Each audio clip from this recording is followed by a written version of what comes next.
Mu gitondo cyo kuri wa gatandatu igenekezo rya 28 kwezi kwa Kigarama umwaka wa 2024 umupfasoni Françoise Romaine Nzambimana umupfasoni wa Lieutenant Colonel Edouard Nzambimana yabaye umushikiranganje wa mbere w'imigendere n'amakungu n'uburimyi muri leta y'u Burundi yarasohoye igitabo yise Le parcours d'une femme guerrière kivuga intahe y'ubuzima bwiwe kuva ari ku ntebe y'ishure kigashimikira ku guhinduka ku buzima bwiwe kuva yakiriye Yesu nk'umwami w'ubuzima bwiwe. Françoise Romaine Nzambimana avuga ko yanditse ico gitabo kugira ngo atange ivyizigiro yongera atere intege abazogisoma bamenye ko Yesu ari we gusa ashobora gutanga amahoro. Ico nashatse gutanga ni ivyizigiro ni encouragement kuri abo bose amageneration yose si buvure haba abana bakiri bato haba imiyabaga baba bahungu canke abakobwa baba abubatse canke batarubaka canke abageze mu zabukuru nka jewe mfise imyaka nk'iyo mfise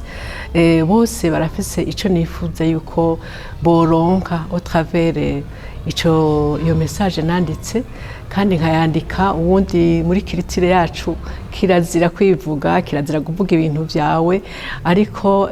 numvise Imana ishira ku mutima ko no bivuga kubera nanje nabonye nabibayemwo ndi muto ndabibamwo ndi inkumi ndabibamwo ndumuyabaga ndabibamwo ndi umufasoni yubatse gushika ubu Imana yashitse ku mutima ko novuga ico kintu yankoreye kugira ngo abazobyumva bose bashobore gutabagwa bashobore kuronka nabo amahirwe nkayo nagize yo guhura n'uyo mwami Yesu kugira ngo abaha akaruhuko. Umuntu arashobora kuba ari ngaha mu isi afise ibintu byose afise mu buryo bw'umubiri mu buryo bw'amafaranga mu buryo bw'icubahiro akaba afise ivyo bintu byose ariko ugasanga ntibimuhagije mu mutima. Nico cari kiri kuri jewe kubera aho naciye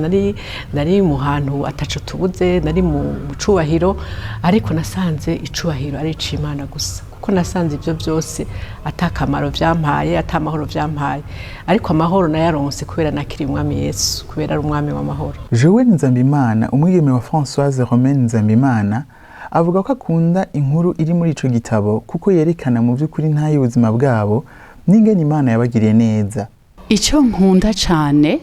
nanabaye témoin oculaire no kubona iyo restauration narabonye famille yacu ica muri ivyo bintu vyiza ku maso y'abantu parce que ivyo bintu byose twitwa ngo ni vyiza urafise kiriya ni ibintu vyiza ku maso y'abantu ariko imbere y'Imana ntaco bivuze kuba ufise amafaranga kuba ufise amatitre kuba ufise c'est rien du tout devant Dieu. So nobwira umuntu wese yosoma ico gitabo yuko ico kintu yo gitahana muri we yuko kuba ufise ibintu ntaco bimaze en fait. So jewe ico nkunda nuko nabonye iyo restauration narabonye ingene Imana yababrijije que ça soit wewe que ça soit papa wanje ingene baciye muri iyo brisement narabonye na restauration. C'est ça qui est bien. Ntivyahereye muri brisement narabonye la restauration narabonye ubuzima bwa mama na papa à la fin de la vie de mon père urumva iyo couple n'ingene Imana yaba restauré gurukundo bari bafise ndibuka mama na papa bariko bicaye bariko baratera inkuru bariko baratwenga basubiramo n'ibintu vya kera nayo makosa ya kera umuntu akayasubiramo akayatwenga. So kubona iyo restauration n'ugo rukundo usubira kurubona n'amaso yawe n'abana bacu donc abuzukuru babo bakabona iyo amour ifiswe na papi na mami bakavyibonera nico kintu numva umengo kiryoshe kurusha ibindi byose c'est ni parcours en fait hari vyiza hari vyo hejuru hari ariko à la fin de la journée ce qui est bien ni kubona ugo rukundo Imana yaragize restauration mu mitima ya famille yacu. Mwomenya ko ico gitabo camaze guhindura ubuzima bw'abagisomye uhereye ku bafashije mu kugikosora. Uwa mbere yakozwe kuri ico gitabo ni jewe kubera iki madame ari ngaho yaranyigishije byinshi cyane cyane gucerekera le pardon murazi turabarundi abantu babagabo uratse twihagararako kirazira ko umugore angaye nibagize amakosa mugabo kuva turi kumwe twandika ico gitabo ubu biranyorohera kuvuga gusaba pardon madame ngaha